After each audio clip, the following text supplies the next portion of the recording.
Assalamualaikum warahmatullahi wabarakatuh. Ketemu sama aku Orchidia dari D4 Teknik Kimia Produksi Bersih. Sesuai dengan judulnya hari ini, yaitu Career Talk Show. Nah, kira-kira berarti kita kan bakal ngebahas soal karir nih.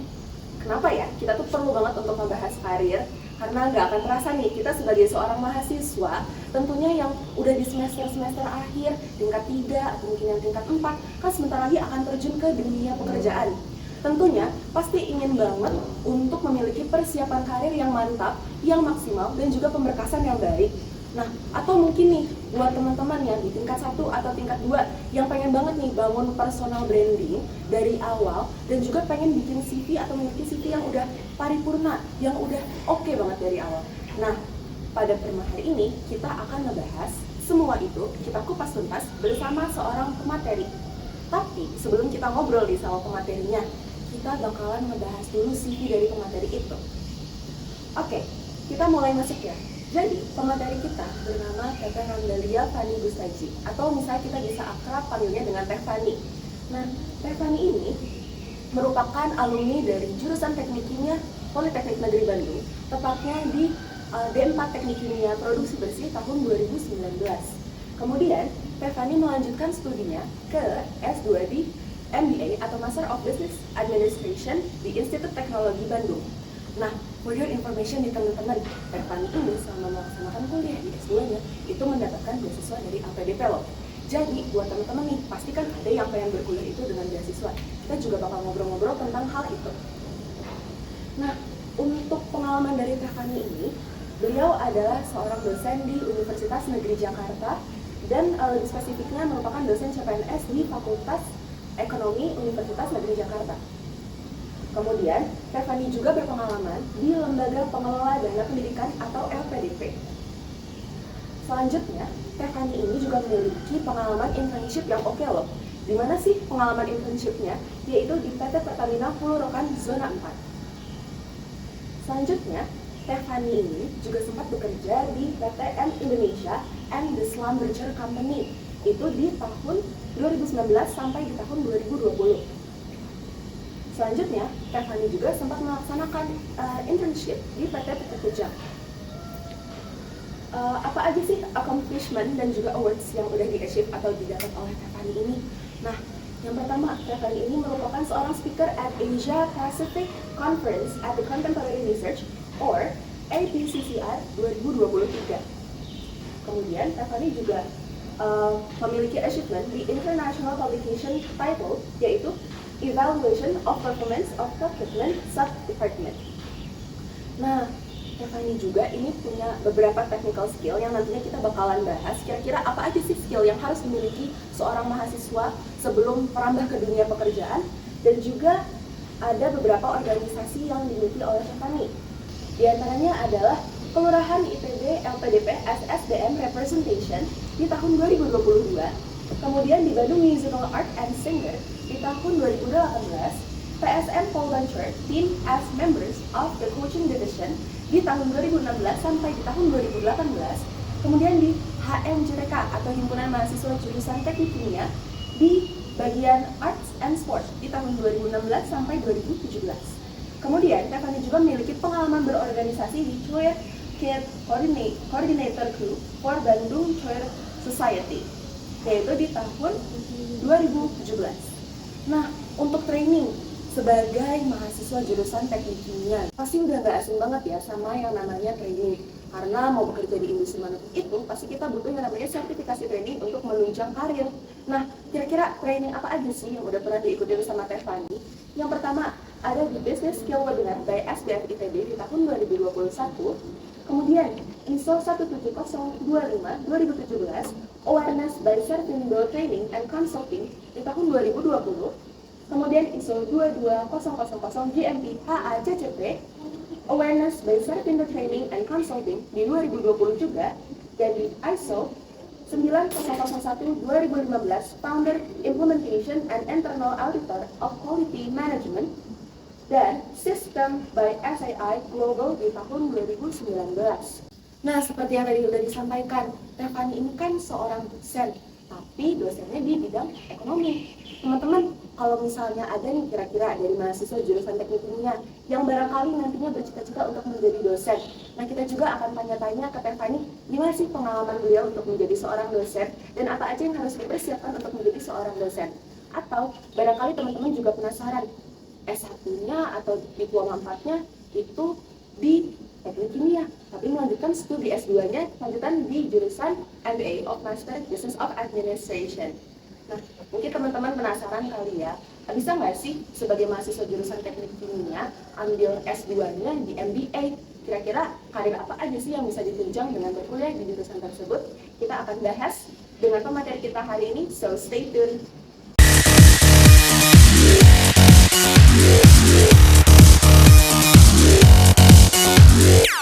Assalamualaikum warahmatullahi wabarakatuh. Selamat pagi teman-teman semua. Ketemu lagi sama aku Archit dari D4 Teknik Kimia Produksi Bersih.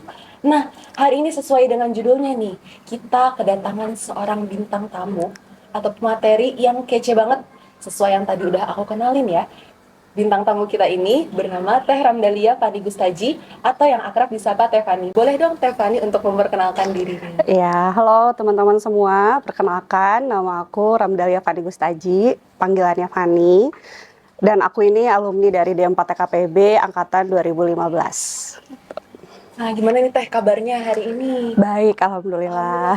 Sehat-sehat. Atau sekarang mungkin ada kesibukan-kesibukan gitu yang... Oh iya, untuk sekarang tuh aku udah mulai aktif jadi dosen CPNS di Fakultas Ekonomi Universitas Negeri Jakarta, dan aku udah mulai ngajar salah satu program kuliah gratisnya punya UNJ, namanya Kurimantara, dan aku tuh di situ ngajar bagian manajemen gitu. Kurimantara tuh berarti program kuliah gratis dari UNJ itu ya? Iya, betul. Gini Teh, kita kan acaranya ini tentang karir talk nih. Iya. Berarti kan kita bakalan ngomong seputar karir nih. Tuh. Nah, kira-kira aku pengen nanya nih sama Teteh, gimana sih kita itu untuk mempersiapkan karir yang matang gitu, supaya nantinya kita bisa kerja di dream job kita atau dream place to work gitu kalau zaman sekarang. Oke.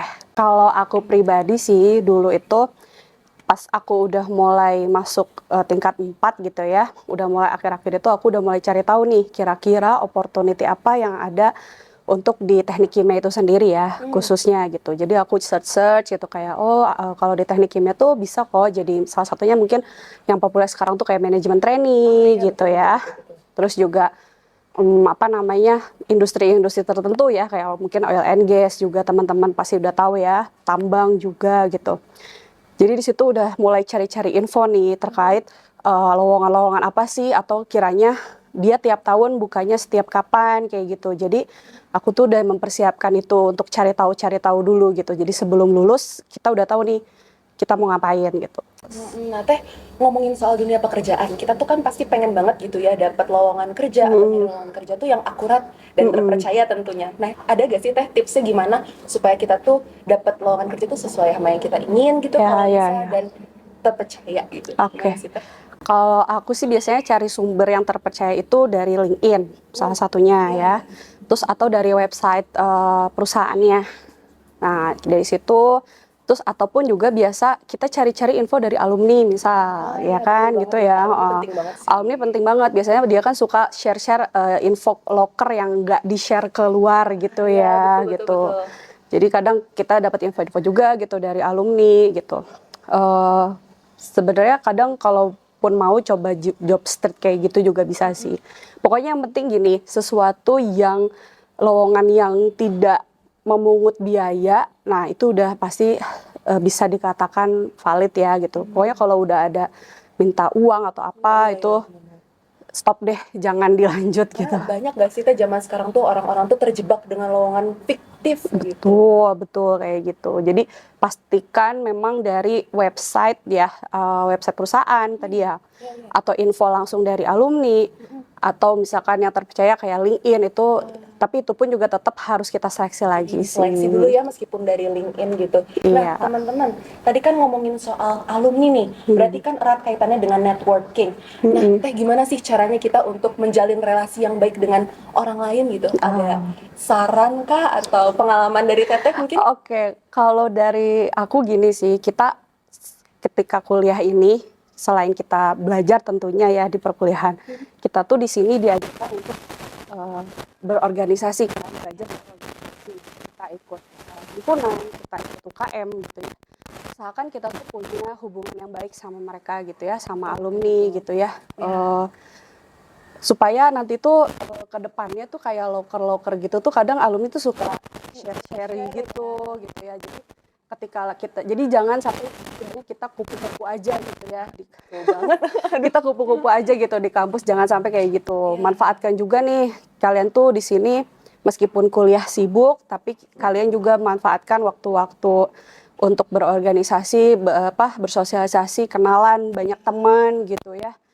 Itu membantu banget sih. Apalagi kalau misalkan kalian bisa ikut kayak lomba-lomba apa segala macam. Itu nunjang banget karena tetap aja di CV tuh ketika kita punya prestasi itu pasti bakal kelihatan kita beda gitu dari orang lain.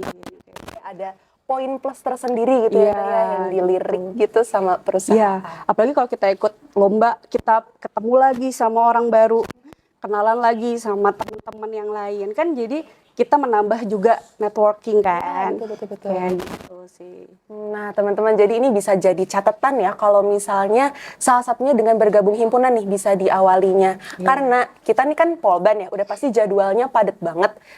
Untuk kegiatan di luar tuh mungkin agak susah ya, belum ditambah laprak, tugas dan segala macamnya. Jadi ya itu bisa diawali lah ya dari pembacaan CV, dari bergabung dengan organisasi. Nah, tadi kan Teteh ada menyinggung soal CV gitu ya, kayak misalnya biar dilirik tuh gimana sih Teh, ada nggak sih CV-nya? Oh boleh. Boleh kayak dijelasin dulu mungkin Teh kayak CV itu ada apa gitu ya? Harus gimana gitu? Biasanya kan kalau kita mau ngelamar kerja udah pasti kita harus punya CV ya.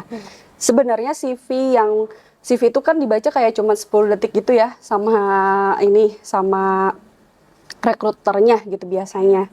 Jadi memang, tapi harusnya CV itu juga bentuknya nggak usah terlalu yang warna-warni banget gitu ya. Yang plain juga nggak apa-apa gitu, yang sederhana gitu. Tapi memang mencakup informasi seperti kayak sekolahnya dari mana, lulusan dari mana gitu ya. Kemudian juga kegiatan-kegiatan yang dilakukan, atau bahkan kalau udah ada pengalaman kerjanya juga bisa dicantumkan. Terus juga prestasi pastinya. Terus misalkan ada punya sertifikat atau skills apa, itu juga bisa ditulis di dalam CV gitu. Nah Teh, ngomongin soal skill nih, kita kan sebagai mahasiswa mungkin ingin memupuk dari awal gitu ya. Apa aja sih Teh skill yang harus dimiliki gitu sebagai seorang mahasiswa sebelum ke dunia kerja? Oke, yang pasti pertama banget ini aku titip banget, kalian biasain lancar berbahasa Inggris itu ya. Nah, karena kita tuh kebanyakan kita tuh bisa secara tes gitu ya, mungkin TOEFL kita gede di atas 500 misal. Tapi ketika kita udah diajak ngobrol 101 atau wawancara, itu tuh gitu ya, blank gitu.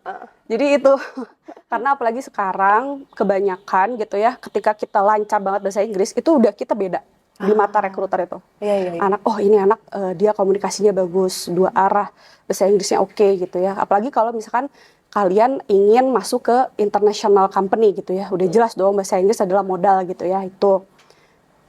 Terus yang kedua, skillsnya selain bahasa Inggris bisa juga misalnya penunjang ya, kayak mungkin kalau kalian ingin ikut ISO itu bisa kayak gitu ya, sertifikasi ISO boleh. Pelatihan gitu ya. Itu juga bagus banget tuh, bakal menunjang skills kalian gitu. Terus apa lagi ya? Mungkin kayak public speaking gitu Teh? Boleh banget ya, boleh banget. Penting sih. Public speaking supaya kalian ketika telling your story itu bagus banget. Jadi ketika kalian menjelaskan diri kalian itu nggak gitu ya. Jadi kalian bisa ngejelasin diri kalian tuh benar-benar all out tapi enak didengarnya. Dan itu bahasa Inggris Ya, jadi nggak cukup komunikasi bahasa Indonesia yang baik, tapi juga harus ada yang ditunjang dengan kemampuan berbahasa asing ya Teh? Iya, betul. Jadi ini bisa jadi catatan ya teman-teman, harus bisa untuk mengembangkan kemampuan berbahasa. Nah Teh, tadi kan udah disinggung-singgung CV nih, kita ada satu contoh CV, mungkin boleh ya kita kayak koreksi gitu barangkali boleh ada banget. tips untuk CV-nya seperti apa? Oke, boleh banget.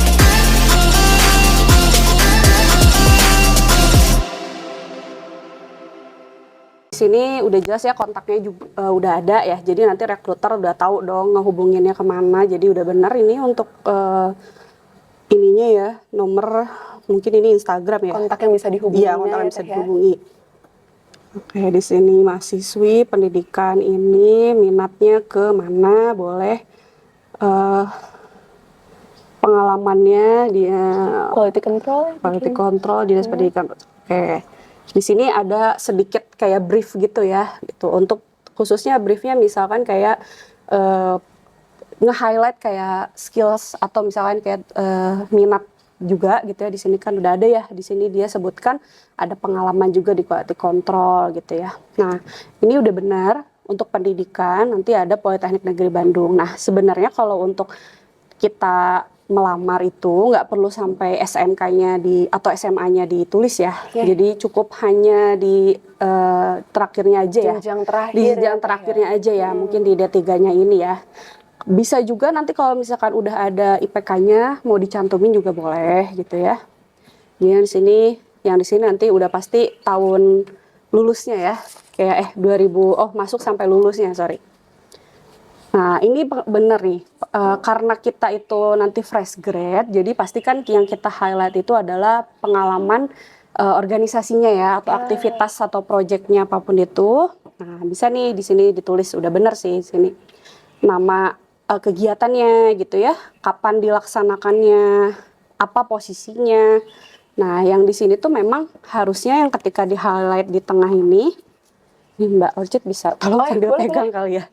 Oke. Boleh nah, banget. Biasanya kalau yang di highlight di sini itu lebih ke kayak achievement ya. Jika pencapaian apa aja gitu yang udah pernah diraih. Ya udahlah. Jadi achievement di sini maksud aku tuh kayak misalkan di sini dia jadi ketua pelaksana itu apa nih? Ketika saya jadi ketua pelaksana tuh saya bisa sukses melakukan kegiatan ini gitu ya. Di sini misalkan kunjungan industrinya berarti sukses melakukan kegiatan kunjungan industri ke mana gitu ya. Terus udah gitu juga misal ada kegiatan apa spesifik, misalkan ketika kegiatan industrinya itu ada apa ya? Penjelasan mungkin ya terkait rincian kegiatan. Rincian kegiatan juga boleh. Tapi biasanya yang di highlight adalah achievement-nya sih ya, lebih ke achievement-nya gitu. Lebih ke pencapaiannya. Misal ini ya, coba program kerja ini.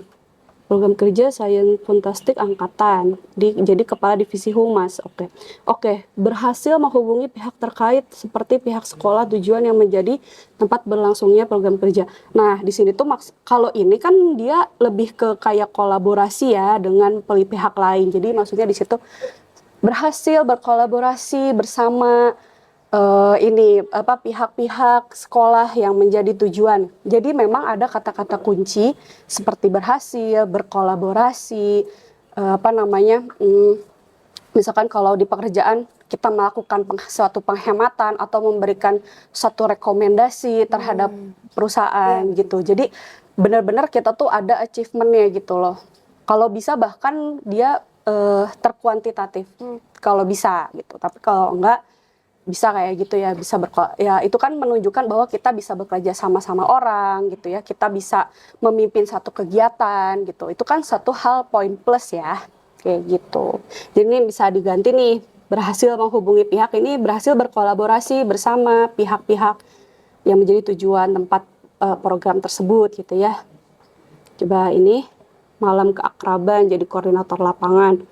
Nah, gimana nih misalnya, berhasil acaranya menjadi lancar gitu kan, atau berkolaborasi kondusif, berkolaborasi dengan alumni gitu ketika acara makrab kayak gitu. Atau enggak kayak misalkan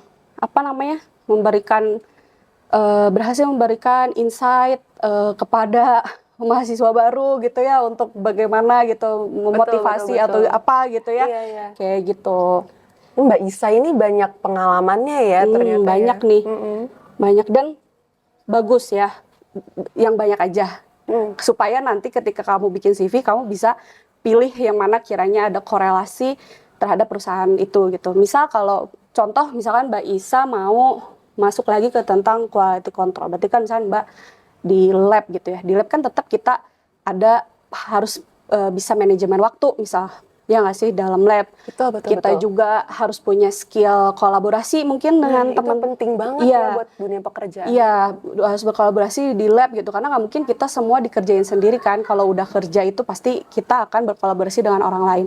Nah, maksud aku tuh dengan kita tadi bikin highlight di sini tuh jadi secara nggak langsung rekruternya tuh kayak oh iya nih dia bisa manajemen waktu gitu ya. Dia bisa berkolaborasi dengan dengan teman-temannya gitu selama masa kuliah gitu yang mana dibutuhkan untuk menjadi seorang quality control di lab gitu Betul. mantap banget nih ini kalau- nih sorry Boleh. sorry menurut aku sih bisa di highlight yang jadi ini ya quality control ini juga ya ini kan pengalaman ya jatuhnya ya. Jadi bisa dimasukin dulu menjadi pengalaman dulu, baru nanti kegiatan yang ininya nih, kegiatan ini supaya nggak ketutupan nih, karena ini kan termasuk Penting ya dia pengalaman magang Iya, betul, gitu kan. betul. Jadi biasanya yang ditaruh di atas dulu, baru nanti kegiatan organisasinya di bawah gitu. Nah Teh, kalau misalnya ngomongin soal CV gitu, apa sih bagian dari CV ini yang langsung dilirik gitu sama rekruter tuh? Kira-kira apa sih yang langsung dibaca?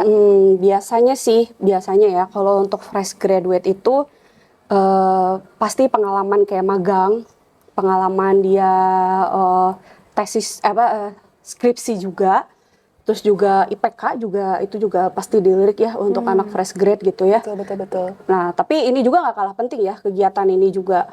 Cuman kalau aku bisa urutin udah pasti dari sini, atas ini IPK-nya pasti dia dilihat dulu ya IPK-nya, terus nanti di sini kayak pengalaman magang jangan lupa kita taruh sini dulu ya. Ya, betul. Pengalaman magang atau kerjanya dulu di sini, baru nanti organisasinya gitu.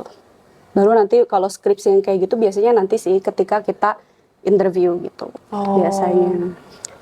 Nah ya jadi kalau misalnya untuk CV tadi udah dikasih notes dan catatan-catatan gimana caranya untuk membangun CV yang baik gitu ya, sebagai salah satunya contoh dari CV Mbak Anissa Wida ini.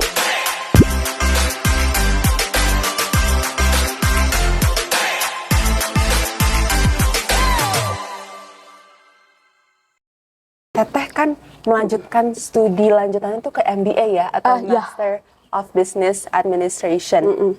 Nah, kalau misalnya dari Teteh sendiri, apa sih alasannya gitu? Kenapa kok dari Tekim langsung ke MBA gitu? Oke.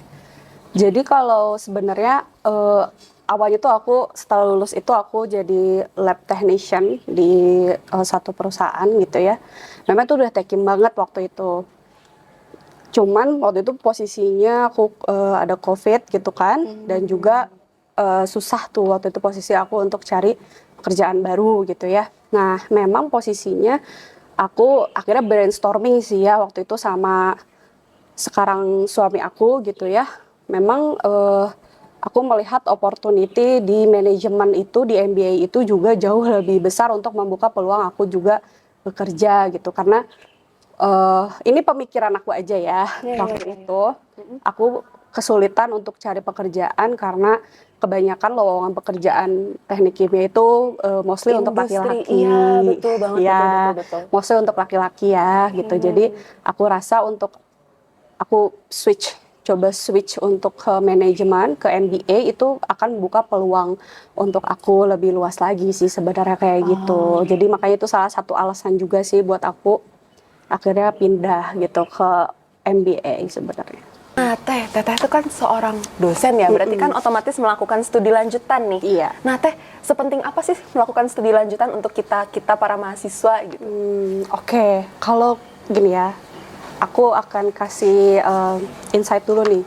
Biasanya kalau misalnya posisi kita setelah S1 nih atau D4 gitu ya, kita mau misal lanjut ke pekerjaan gitu ya.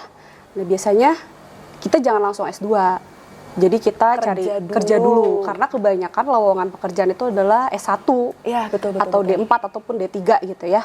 Jadi kalian sekolah kerja dulu gitu kan, sambil kalian melihat nih di dalam situ opportunity apa sih yang sebenarnya bisa untuk ditunjang dengan studi lanjut. Misalnya contoh kayak temanku ada yang karena dia pekerjaannya di bidang teknik lingkungan, akhirnya dia memilih untuk menunjang karir dia dengan dia sekolah lagi S2 waktu itu di teknik lingkungan ITB gitu ya. Iya. Bisa kayak gitu. Nah, kalau kalian posisinya kayak manajemen trainee, posisinya misalkan kalian masuk ke posisi manajemen training, berarti kan kalian sebenarnya secara spesialisasi teknik itu kan udah mantap banget ya di kepala. Betul. Tapi karena kalian posisinya MT, kalian tuh bakal diharapkan untuk menjadi penerus dari satu perusahaan gitu. Jadi untuk menunjang berarti kalian bisa S2 ambil manajemen misal kayak gitu. Betul. Jadi kalian harus lihat juga nih nanti kalau kalian udah kerja tuh apa sih yang bisa menunjang gitu ya buat S2. Apakah harus sebenarnya S2 atau enggak? Sebenarnya enggak sih ya, cuman pastinya ketika kita ada keinginan untuk sekolah lanjut itu akan menjadi nilai plus, dan kebanyakan juga perusahaan-perusahaan itu tuh mau kok membiayai bahkan gitu ya. Betul. Ketika kita mau sekolah studi lanjut di S2 gitu. Karena kadang ada yang suka ngasih beasiswa di luar di dalam tanggungan negara ya Teh. Iya. Ada. Atau bahkan dari tanggungan perusahaan. Iya, kayak betul. gitu. Biasanya suka ada kok kayak pasti apalagi kalau kita istilahnya talent yang bagus gitu ya. Ketika kita mau sekolah lanjut itu pasti mereka juga akan memberikan jalannya biasanya kayak gitu. Betul. Teh mungkin mau tanya, tadi kan ada dibahas tuh kayak lowongan pekerjaan itu banyaknya untuk S1. Iya. Nah, kenapa sih Teh kok banyaknya tuh untuk S1? Kan padahal yang S2 ternyata sebenarnya ilmunya banyak gitu ya. Oke. Secara teoretikal atau praktikumnya. Kenapa sih lebih banyak S1 tuh? Oke.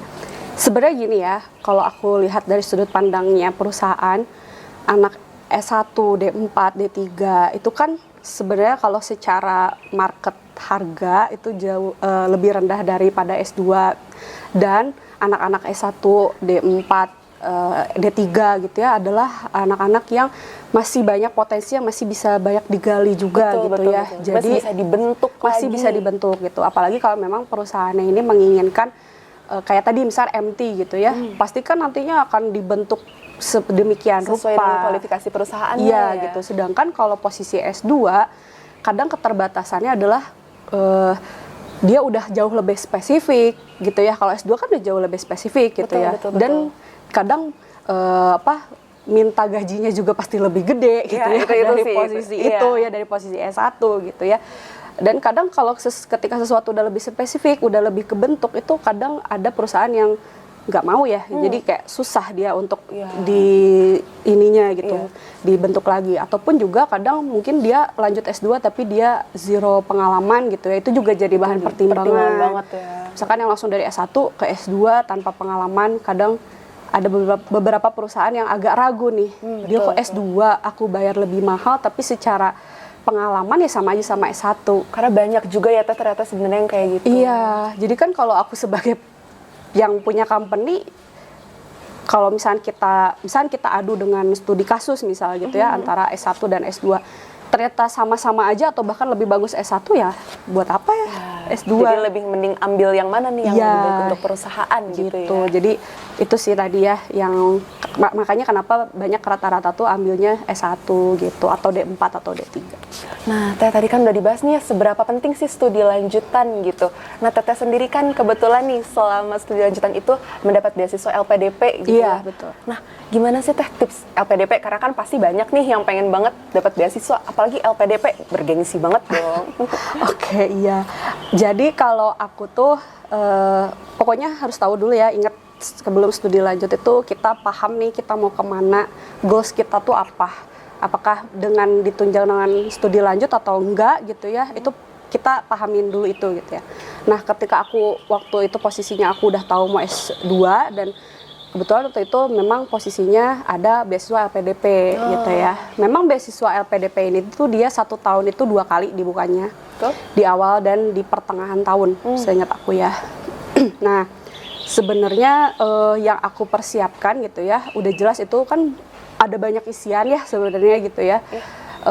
Pasti yang pertama dan selalu aku ingatkan adalah sertifikat bahasa Inggris. Ya, again dari awal. Yes.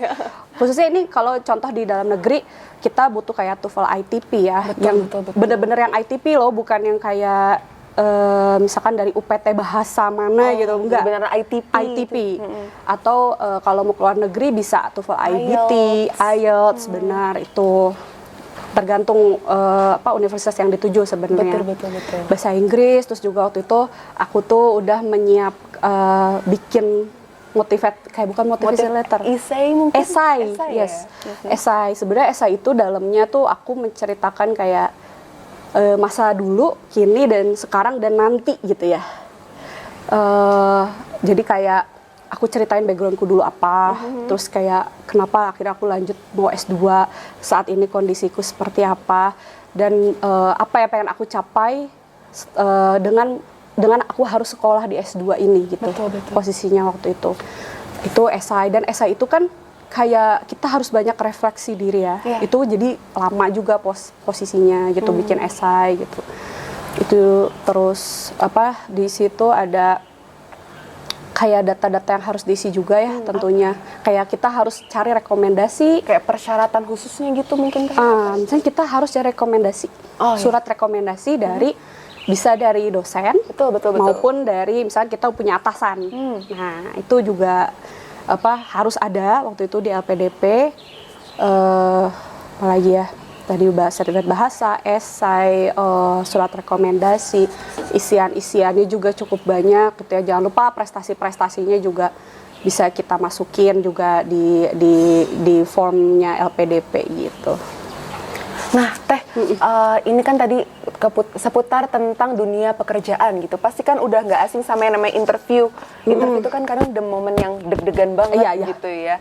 Apa sih Teh kayak tips and tricks? Atau mungkin Teh punya bocoran gitu pertanyaan-pertanyaan interview gitu? Boleh. Oh, termasuk ketika kita LPDP kita harus siap, kita itu akan diinterview juga sama 3 orang.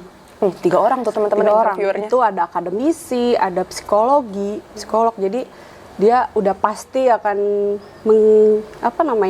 mengorek-ngorek kehidupan kita lah ya. Background gitu ya. Terus kayak bener nggak sih nih anak tuh siap buat lanjut studi dibiayai negara. Terus apakah dia udah punya visi ke depannya, mau apa gimana. Memastikan nggak sih kalau misal orang ini tuh dia akan kembali berkontribusi untuk pembangunan negara gitu. Iya, betul. Itu oke deh, aku coba bahas interview pekerjaan dulu ya. Nanti baru kita coba interview LPDP. Ada bedanya sih sedikit. Oke, boleh banget. Boleh.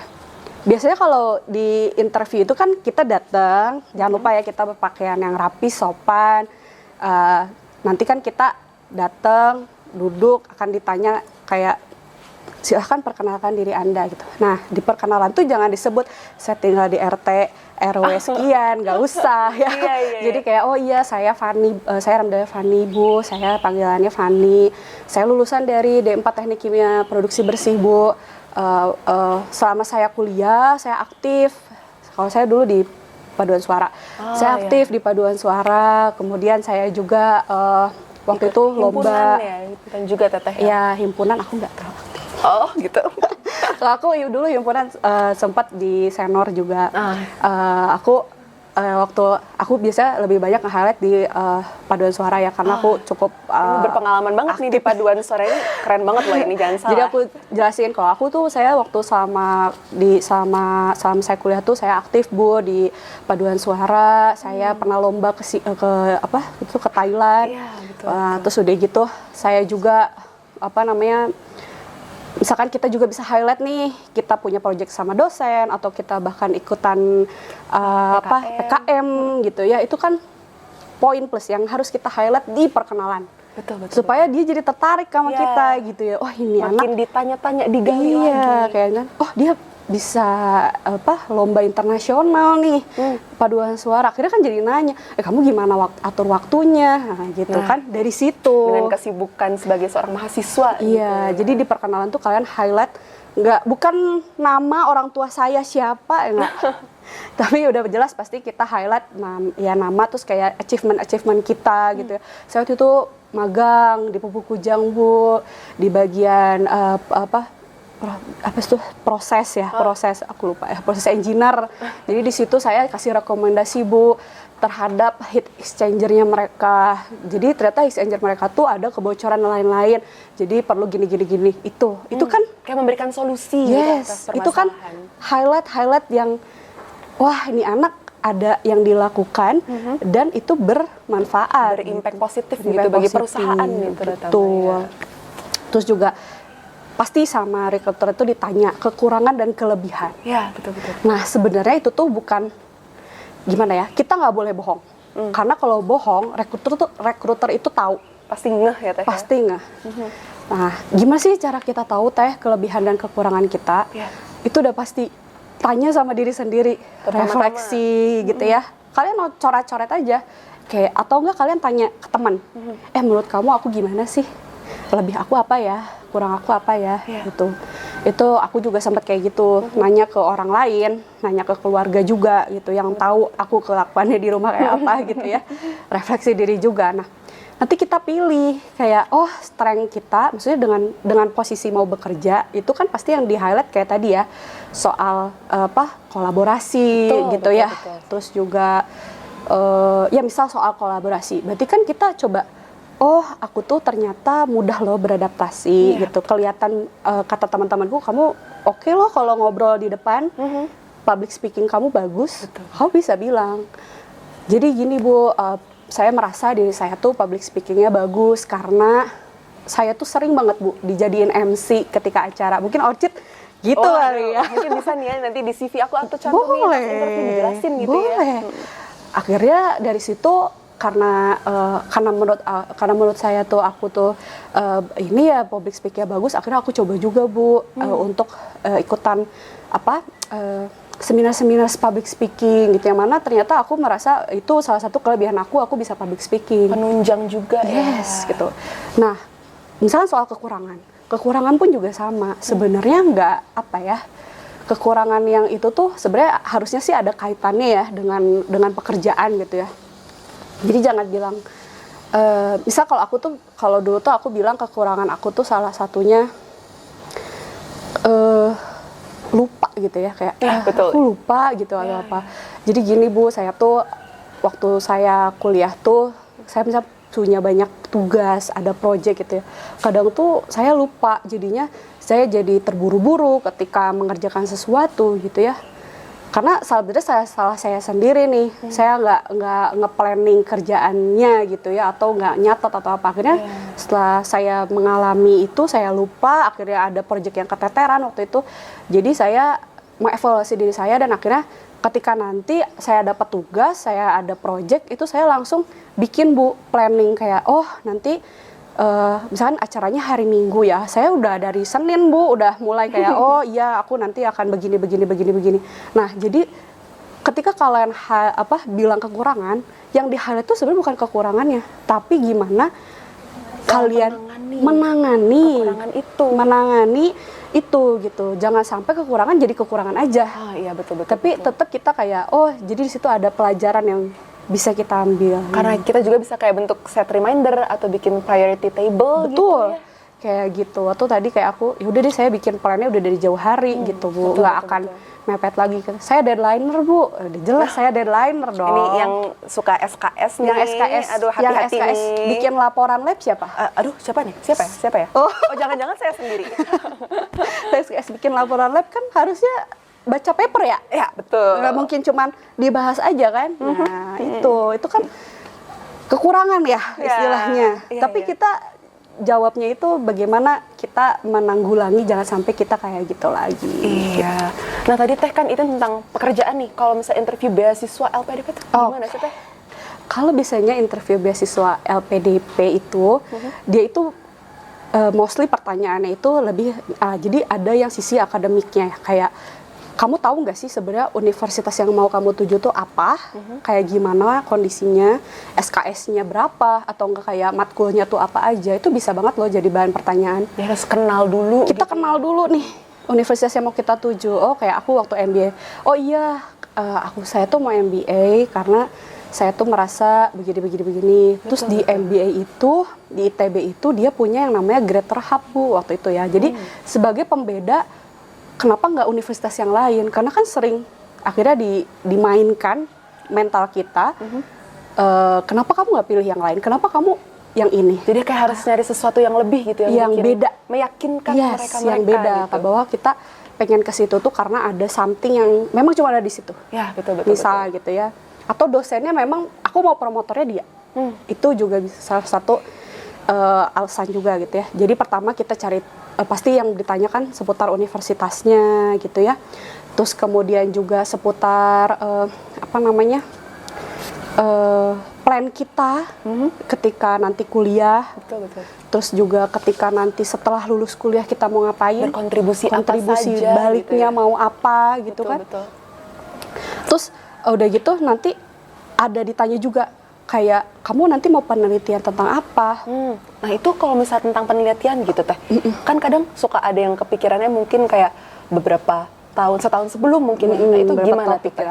Biasanya kita gini aja sih, kalau saran aku ya, ketika kita lihat misal posisinya kita udah cari tahu univnya, kita tahu fakultasnya seperti apa, jurusannya kayak gimana, kan biasanya suka ada tuh posisi penelitian dosen-dosennya apa. Nanti kan kalau kita baca kayak, oh kayaknya aku lebih, misalnya kalau teknik kimia, kayaknya aku lebih suka kayak ini ya, mungkin pengendalian IPAL, proses atau IPAL. Misalkan aku lebih suka kayaknya yang ngolah-ngolah limbah deh gitu. Oh ya itu banyak nih kayaknya yang bakal seneng.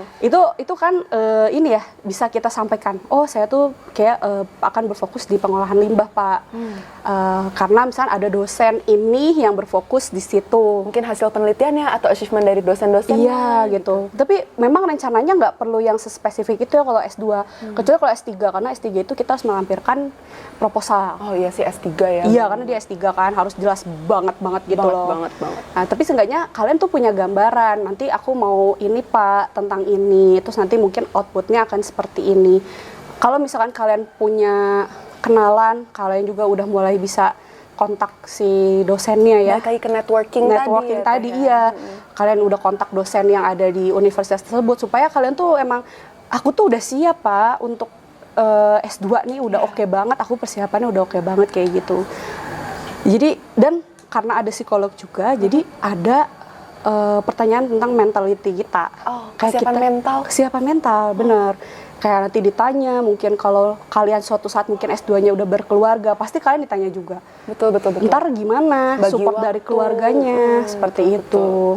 Itu terus kayak pengalaman yang baik gitu kan, pengalaman yang menyenangkan di hidup kalian apa, pengalaman yang buruk.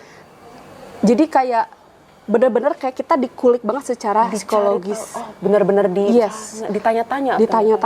Pengalaman pribadinya. Terus support keluarganya seperti apa gitu ya. Mentality dia, misalnya mau keluar negeri tapi selama ini belum pernah keluar negeri, nggak pernah ngekos.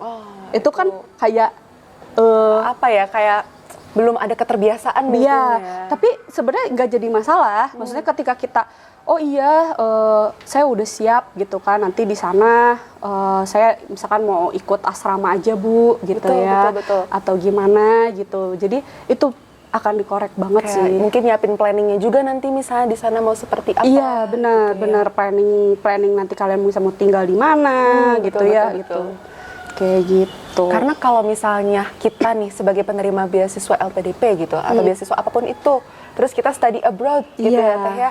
Nah, pasti juga kita tuh pengen dong kayak memberikan kontribusi misalnya memperkenalkan budaya Indonesia atau ikut berpartisipasi dalam kayak kongres-kongres kepemudaan kayak konferensi atau enggak konferensi ilmiah banyaknya ya kalau di itu. Karena setahu saya sebentar lagi tuh bakal ada konferensi internasional antar mahasiswa di US, itu diselenggarainnya ada di Washington DC gitu ya. Mantap banget. Iya, betul.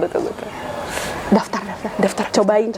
Pokoknya jadi intinya tuh kita sebagai mahasiswa tuh harus banyak merefleksi diri. Iya, terus begitu mengenali diri dan juga kayak misalnya gali potensi, bangun personal branding gitu. Iya. Kalau untuk beasiswa Kalau untuk beasiswa udah jelas kita harus nambah juga ya iya, seputar universitasnya, jurusannya, Kayak pengetahuan-pengetahuan dosennya Betul, gitu betul, ya, betul. gitu supaya tuh kesannya kita tuh udah siap banget gini untuk melanjutkan studi S2. Bahkan sampai setelah lulusnya gitu kan kita udah tahu kita mau apa, ngapain gitu. betul, Karena betul, betul. kebanyakan yang nggak lolos itu tuh yang jadi dia bingung sendiri. bingung kayak aduh nanti mau ngapain ya, aduh nanti Iya. apa ya, kayak blunder sendiri Blunder mungkin sendiri ya. gitu. Nah, salah satu kenapa aku misalkan ada yang pengen jadi dosen, terus misalkan harus S2 dan juga harus pengen LPDP misal gitu. Betul. Itu pasti sama orang LPDP ditanya, kenapa kok mau jadi dosen? Terus juga kenapa emang kamu tahu dosen seperti apa? Nah, makanya kenapa kalau memang ada yang ingin jadi dosen, dari sekarang udah coba cari tahu kayak gimana sih jadi asisten dosen tuh seperti apa supaya dia tuh kenal Udah kegiatan hafal medan mungkin ya. yes gitu karena sejujurnya jadi dosen tuh nggak mudah juga kan Betul. Nah, mungkin aku izin ngerangkum untuk pertemuan kita hari ini tuh ya Teh. Terima kasih sebelumnya, Iya. kayak udah banyak banget insight positif yang kita dapat. Jadi intinya sebagai seorang mahasiswa kita harus melakukan banyak persiapan, kayak persiapan mental nih pertama-tama, terus persiapan wawasan udah jelas, personal branding, tadi CV, dan yang di highlight banget itu adalah kemampuan berbahasa. Yes. Jangan lupa ya teman-teman. Mungkin itu ya Teh ya. Iya. Terima kasih banyak. Sama-sama. Di sini juga aku sebagai moderator gitu dapat banyak banget insight positif dan wawasan-wawasan baru gitu. Jadi bisa membuka pikiran. Oke. Thank you Teh Fani. Iya sama-sama. Dadah teman-teman. Dadah. Jadi membiayai negara, terus apakah dia udah punya visi ke depannya mau apa